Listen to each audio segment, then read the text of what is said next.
sayote, broccoli, and carrots. Ayan guys. Igisa lang natin sa bawang at sibuyas yung atay ng baboy. Ayan, atay po ng baboy yung nilagay ko guys para malasa. Ayan. Igisa lang po natin yan hanggang sa maging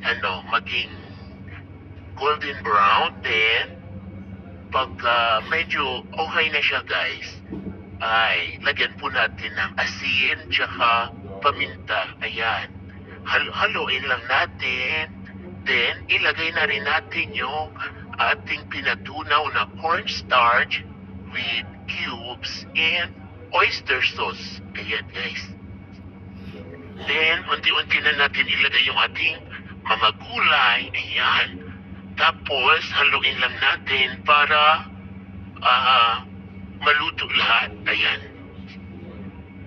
Ayan guys. Huwag natin masyado lagyan ng maraming tubig. Yung tama lang po para hindi siya ganun katubig dahil yung gulay po ay matubig na siya pagka hinalo natin dyan. Masarap talaga guys yung chop suey pag meron siyang broccoli.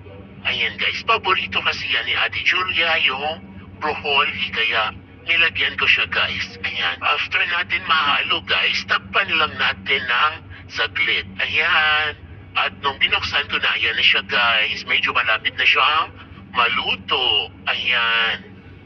Napakaganda naman ang kulay ng ating chop suey. Ayan guys. Nagbe-blend ang kanyang kulay. Ayan.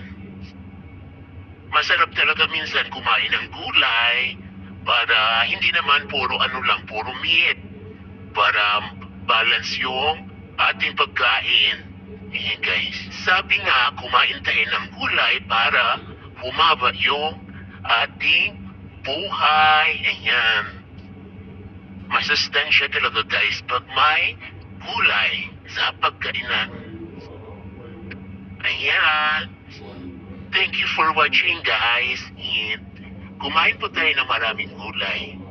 Ayan. Thank you.